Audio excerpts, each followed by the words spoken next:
Hola, bienvenidos al mapa de Telesur. La violencia en Sudán ha dejado tan solo este 2025 a más de 445,000 personas sin hogar. Desde que se desató el conflicto, más de 14 millones de personas están desplazadas.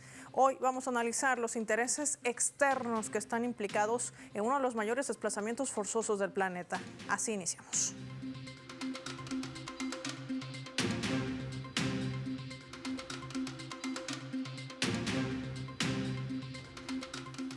Por esta razón les proponemos desplegar nuestro mapa y revisar algunos datos claves para entender qué está pasando en Sudán, el mayor desplazamiento interno del mundo. Por esta razón vamos a desplegar nuestro mapa mundi y vamos a identificar con los colores de su bandera a Sudán. Hay que decir que tras el golpe de Estado que puso fin al gobierno del presidente Omar al-Bashir el año 2019, esto dejó a cargo del gobierno al militar Abdel Fattah al-Burhan, quien junto a sus compañeros de armas, Mohamed Hamad Daglo, liberaron este grupo paramilitar denominado la Fuerza de Apoyo Rápido, por sus siglas FAR. La diferencia entre el nuevo presidente Mohamed Hamad Daglo sobre cómo debía ser estructurada y absorbida las Fuerzas de Apoyo Rápido le han permitido que Abdel Fattah al-Burhan declare ilegal a las Fuerzas de Apoyo Rápido, tildándolas como enemigos del país, desencadenando además una lucha interna en todo el territorio, imponiendo no solamente su estructura política, sino inclusive su propia ideología. Los bandos involucrados en el conflicto cuentan con aliados internacionales.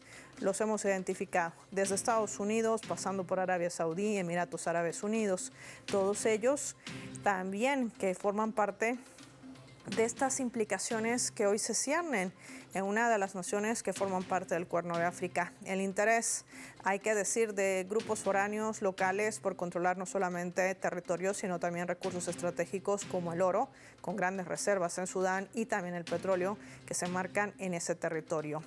Vamos a decir también que en el marco de este conflicto, que abarca además a toda esta nación, tiene características ya de una crisis humanitaria, donde los números aportados por la Agencia de Naciones Unidas para los Refugiados apuntan a más de 14 millones. Estamos hablando de 3.9 millones de personas que se han visto obligadas a cruzar fronteras hacia países vecinos. 21 millones sufren inseguridad alimentaria, 25 millones requieren ayuda humanitaria urgente y la ONU ha decretado la hambruna en Darfur, una de las ciudades donde los combates y asedios han aislado comunidades enteras, evitándoles de que puedan acceder no solamente a alimentos, sino también a ayuda. Vamos a someter este tema al análisis. Para ello recibimos a nuestros invitados. Desde Argentina nos acompaña Alberto Cremonte, comunicador social, experto también en temas de África subsahariana. Hola Alberto, qué gusto recibirte en el mapa de Telesur. Bienvenido. Hola Paola, ¿cómo estás? Buenas tardes a toda la audiencia de Telesur. Muchas gracias. Gracias a ti por atender nuestro llamado. Sumamos también al análisis a Bruno Lima Rocha, politólogo. Bruno, qué gusto tenerte también para seguir hablando sobre esta temática. ¿Cómo estás? Bienvenido. Muchas gracias por recibirme, Paola, y todo tu equipo. Vamos a iniciar con Alberto. Alberto, ¿qué identificar sobre este conflicto? No solamente sobre lo que se cierne al interior de Sudán, sino sobre todo de aquellos intereses externos. ¿Tiene relación con el saqueo de oro y también con el intento de saqueo de petróleo? Es decir, ¿son los recursos estratégicos y el territorio los ejes centrales de este conflicto?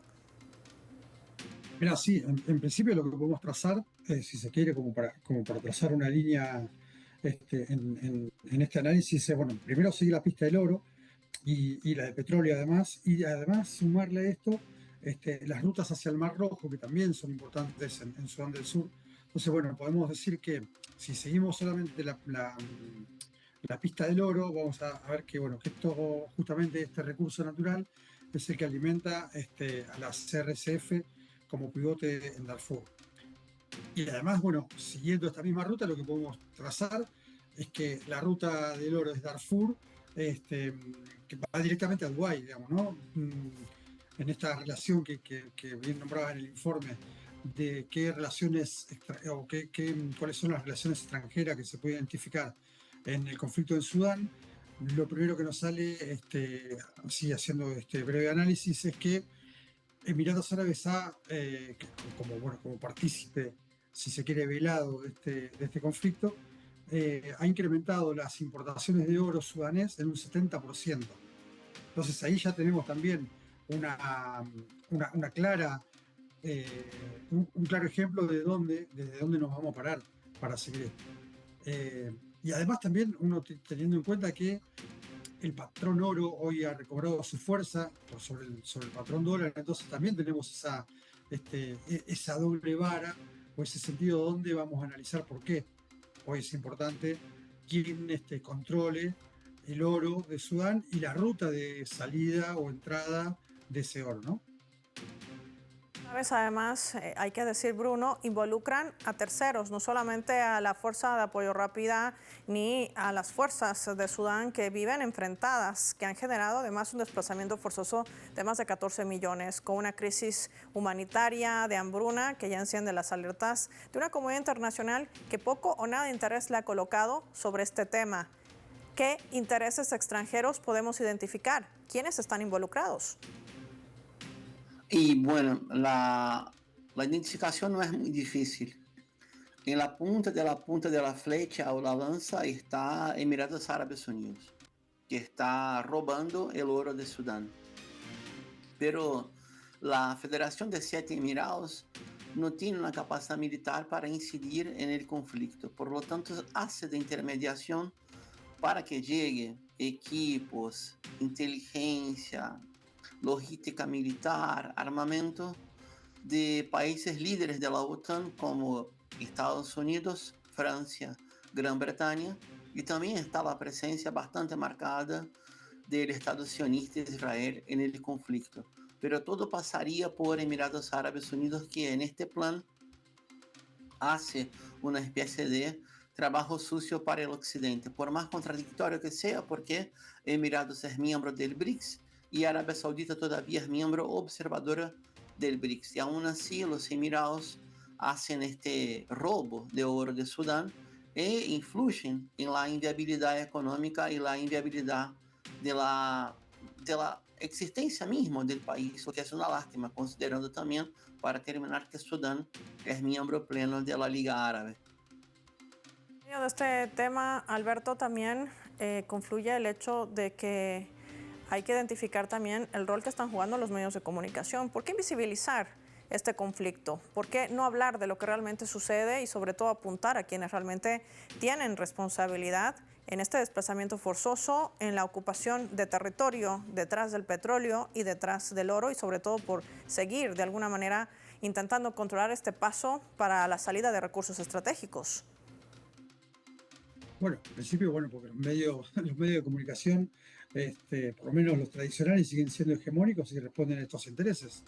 Eh, Hablábamos hoy, cuando comenzabas con el informe, hablabas de Estados Unidos, hablabas de Gran Bretaña, hablabas de Emiratos Árabes e incluso de otros países. Bueno, son ellos quienes manejan la agenda comunicacional, y estamos hablando de que en Sudán, en una guerra de más de 2 años ya, está invisibilizada absolutamente, como otros temas en África, no solamente Sudán, porque me parece que en otros lugares del continente también están ocurriendo este tipo de hambruna, de masacres, de guerras, de atentados, y sin embargo los medios de comunicación invisibilizan estos hechos por una cuestión de que, bueno, se juegan sus intereses propios y personales y empresariales de estas empresas de comunicación, no solo medios de comunicación, sino empresas de comunicación que tienen una raigambre muy clara, sobre todo hace mucho tiempo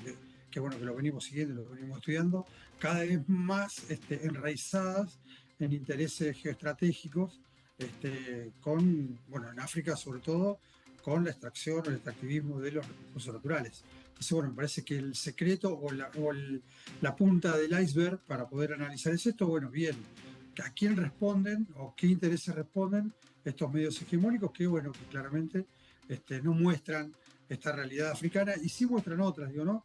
Creo que Gaza hoy o Ucrania, ustedes fíjense que Ucrania ya casi no está en los portales, salvo algún ataque o una cosita así, muy, muy menor, pero hasta hace un año atrás Ucrania ocupaba todos los portales de noticias. Hoy lo hace Gaza, ¿sí? Pero también porque hay un interés creado ahí, ¿no? Y esto también se suma a todo este escenario de horror que atraviesan civiles, porque eso también hay que identificar dentro del análisis, que estamos hablando de población civil en su mayoría, al igual que se masacra también en Gaza cientos de palestinos inocentes, en su mayoría mujeres y niños. Vamos a profundizar el análisis, sobre todo para poder analizar el papel que jugará o no solamente Naciones Unidas, sino un Consejo de Seguridad que podría reunirse en las próximas horas para debatir esta situación catastrófica que atraviesa Sudán, uno de los países que forma parte del Cuerno de África. Le pido a Bruno y también a Alberto que se mantengan en línea, al igual que a nuestros televidentes. Al regreso profundizamos el análisis, no sin antes revisar nuestra escala.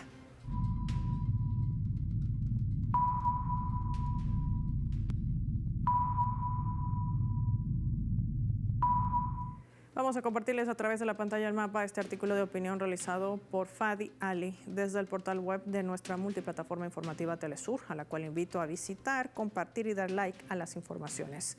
Titula: El ciclo de la guerra en Sudán, armamento continuo y vidas destruidas. El grupo anunció claramente su proyecto de reingeniería del ser sudanes, una reingeniería que nunca buscó el interés de la nación, sino servir a un proyecto de empoderamiento para construir un aparato de seguridad y economía que reforzará la hegemonía de los hermanos musulmanes globales, dice el portal web, incluso a costa de desgarrar Sudán, humillar a su pueblo y derramar la sangre de su juventud en guerras inútiles. También, cuando no pueden aceptar la opinión ni la opción de paz, recurren a los eslogans de la guerra por la dignidad, presentándola como un yihad contra las conspiraciones occidentales y una defensa del honor. Pero detrás de estos eslogans solamente se esconden objetivos miserables: encubrir el fracaso del proyecto islamista, justificar la militarización y la sumisión de la sociedad y formar más milicias para mantener su poder. Hace un recuento de lo que representa, de aquellos intereses que influyen dentro de este conflicto que ha dejado hasta el momento más de 14 millones de personas desplazadas de manera forzosa de sus hogares. Vamos a analizar los intereses extranjeros que se baraja en torno al conflicto en este país que forma parte del Cuerno de África. Lo vemos al volver.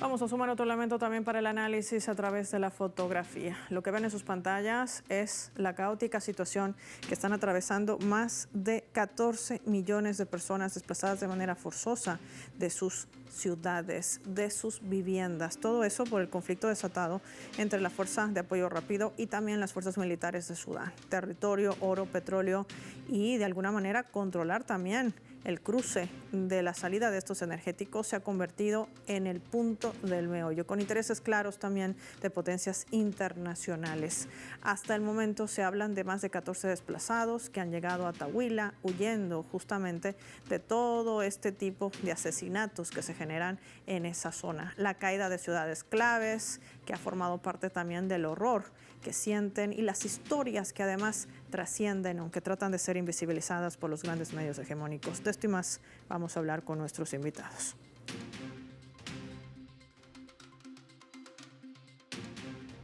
Bruno, en medio de esta situación caótica, la gran pregunta es: ¿hay salida para este conflicto? Sí, sí, seguramente. Todo conflicto tiene salida. Tiene salida es una apuesta de potencias occidentales que pueden manipular sectarismo, rivalidad interna, una especie de este conjunto de oligarcas y líderes militares y paramilitares que ya están erosionando, la poca institucionalidad del Sudán. Una salida sería una mesa de negociaciones y a ver qué de hecho quiere la fuerza de desplazamiento rápido, porque lo que parece no tienen ninguna consigna o bandera política, quieren la toma del poder sí por sí, porque son financiados, son mercenarios de potencias occidentales. Hay que recordar, Paula, para no ser muy larga, que hace 10 años Sudán se estaba inclinando a firmar contratos muy importantes con empresas rusas y chinas, y también de ampliar la presencia de la Marina china, de la Marina mercante, navíos mercantes chinos en la zona. Esto no puede ser coincidencia. Yo entiendo que todo conflicto legítimo pasa por un problema en el terreno, existe, pero eso no significaría solamente la razón para exterminar un país, que ya perdió una parte de su territorio cuando se configura el Sudán del Sur. Hay salida, pero hay que buscar la salida a partir también de la cesación del cese de envío de armas y mercenarios para la zona. Con esta balanza que se inclina, sin lugar a dudas, Alberto, quiero proponerte a ti y a nuestros televidentes que revisemos juntos nuestra leyenda, porque esto nos va a ayudar también a entender qué intereses se siguen barajando, inclusive al interior de organismos multilaterales. Veamos.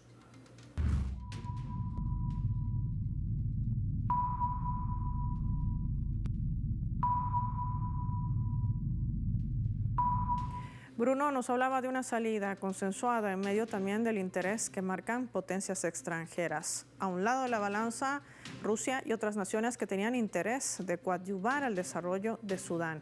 Pero al otro lado vemos a países como Estados Unidos y Reino Unido. Reino Unido, hace horas atrás, ha solicitado una reunión extraordinaria al Consejo de Seguridad de Naciones Unidas. Lo colocamos en la pantalla del mapa. Gracias. Gran Bretaña ha pedido una sesión de emergencia del Consejo de Seguridad de la ONU para condenar el reciente ataque contra Al-Fasher en Sudán, una de las ciudades que recientemente ha sido tomada.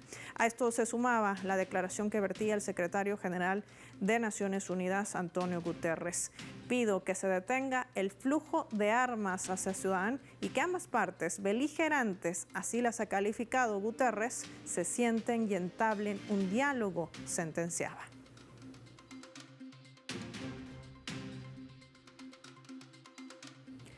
Alberto, ¿qué podría determinar ese Consejo de Seguridad de Naciones Unidas cuando tiene amplia presencia Estados Unidos y Reino Unido, que además tienen capacidad no solamente de voto, sino también de veto? Y sumando lo que dice también Antonio Guterres, hay que parar el flujo de armas. Pero, ¿a quiénes se dirige con ese mensaje? Se dirige a ellos mismos, ¿no? Me parece que, bueno, digamos, me gustaría ser un poco, tener un poco un panorama un poco positivista con respecto al conflicto en Sudán.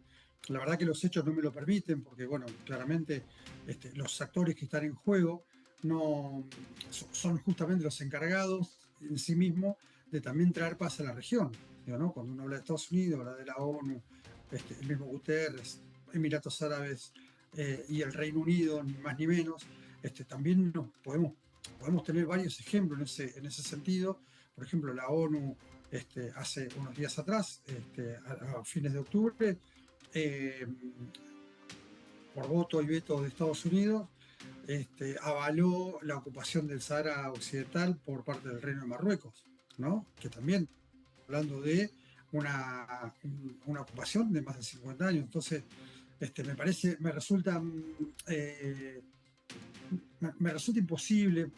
No lo quisiera poner en términos, justamente en esos términos, pero sí me resulta bastante llamativo de que todavía o aún esperemos de estos organismos internacionales que son parte del problema, parte del conflicto, porque incluso cuando Guterres dice deberíamos parar el flujo de armas, las armas salen desde esos mismos países. Digo, no hay un árbol en el cual las RSF van a cosechar armas, digamos, ¿no? El flujo de armas viene.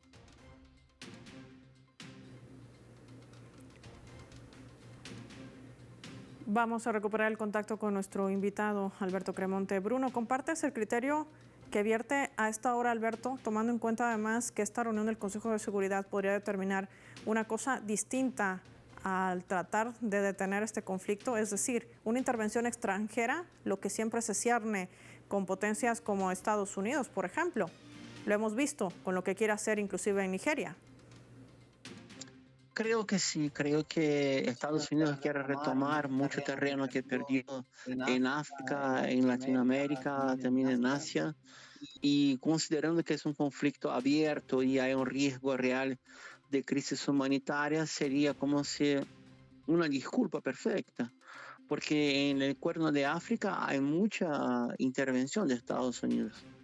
Tenemos Somalia en los 90, Somalia en la primera década de este siglo, tenemos la formación del Comando Africano primero en el Kenia, después salieron corriendo y hoy el Comando Africano de las tropas yanquis se encuentra en la Alemania, y tenemos también la expansión de fuerzas especiales de Estados Unidos, curiosamente, coincidentemente, ampliando la presencia del terror salafista en la zona. Así que yo creo que sería un interés estratégico de Estados Unidos entrar como un pacificador del conflicto, hipócrita, pero pacificador supuesto del conflicto, y también ampliar su presencia con el reconocimiento de Somalilandia, que sería un estado hoy aún sin reconocimiento de la Asamblea General de las Naciones Unidas. Infelizmente tenemos que llevar en cuenta que la postura estratégica del imperio, y aún más con la prepotencia de Donald Trump, abre todas las posibilidades todo el tiempo, aún más por la imprevisibilidad de su jefe de Estado. Y esto además tomando en cuenta, Alberto, que lo que dice Bruno tiene relación no solamente con lo que sucede con el asesinato masivo de cristianos, que además el cristianismo sigue siendo utilizado como una bandera por Estados Unidos, ¿cierto? No le interesa la política estadounidense, pero sí lo que se cierne dentro de ese país, que siguen siendo los recursos estratégicos, sumado también a la inestabilidad que se trata de imponer en Mali, aunque forma parte del cinturón del Sahel, pero seguimos hablando de un continente rico en recursos estratégicos que además en los últimos años ha virado a una visión distinta, es decir, a una cooperación del sur global y no a una imposición neocolonialista. ¿Qué representará estos movimientos y si tienen coincidencia? Sí, bueno, en principio, retomar un poquito lo que decía el compañero Bruno, me parece que también Estados Unidos está como queriendo recobrar aquel, aquel viejo apotegma de América para los americanos y esta presencia en un mundo antiguamente unipolar o bipolar si se quiere, y ante este mundo girado a la multipolaridad, me parece que bueno, Estados Unidos está intentando recuperar ese otrora liderazgo mundial y ve como en África como un territorio fértil para estas intenciones, y bueno, lo demostró en estos días en Nigeria, queriendo intervenir en un conflicto interno, si se quiere, que sí existen las matanzas, que sí, digamos, lo ha reconocido el mismo gobierno, pero digamos, aceptan la colaboración, pero no quieren el intervencionismo, ¿no?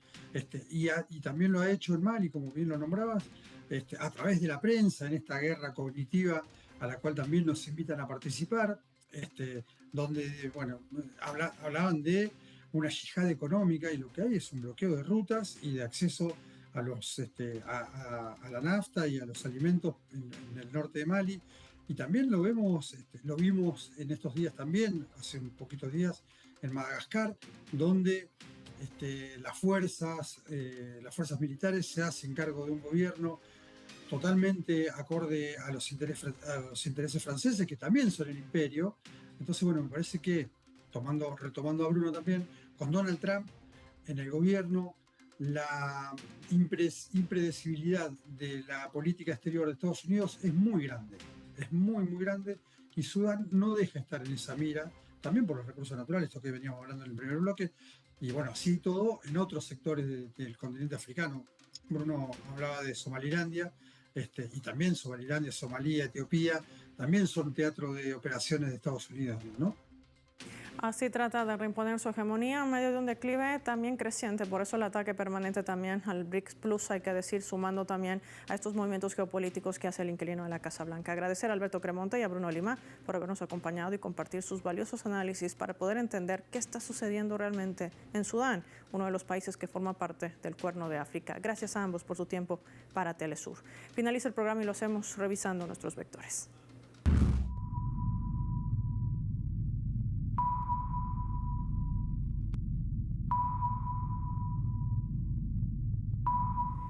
Nuestro radar en el mapa hoy nos refleja las tres claves sobre este tema. Sudán, una catástrofe. 1. Hablemos de crisis. Además del asedio, la violencia y el éxodo forzado, la hambruna que ha llegado al Fasher, una epidemia devastadora que además amenaza con extenderse a otras regiones de Sudán, una semana después de haber caído en manos de las fuerzas de apoyo rápido, las FARC.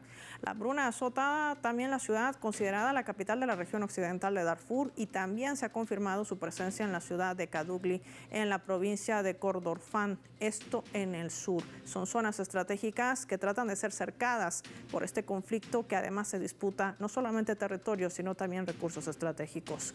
ONU, el papel de Naciones Unidas debería ser más activo y sobre todo apuntar a los verdaderos responsables de este mayor desplazamiento forzoso de la historia moderna, una guerra civil en Sudán que ha causado miles de muertos y millones de desplazados, más de 14 millones que han sido obligados a abandonar sus hogares, mientras también hay que decir que cerca de 2 millones han buscado refugio en otros países, principalmente los que se encuentran alrededor. Hablamos de Chad, Egipto y Sudán del Sur.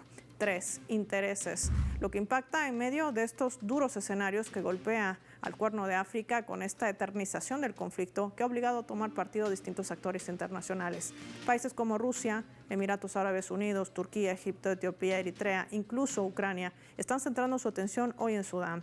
Pero ni la ONU, menos los que digitan este conflicto como Emiratos Árabes Unidos, Reino Unido y Estados Unidos frenarán. Solamente van a intentar proteger sus intereses nacionales y aprovechar la inestabilidad derivada de este conflicto interno. Lo que se avisora es tratar de reimponer una hegemonía por parte de Estados Unidos. A eso le toma el pulso en este juego geopolítico, apuntando también a un gran continente como es el africano, que ha decidido despojarse de ese neocolonialismo y apuntar a una cooperación con el sur global. Soy Paola Pérez y nos vemos en la siguiente edición del Mapa.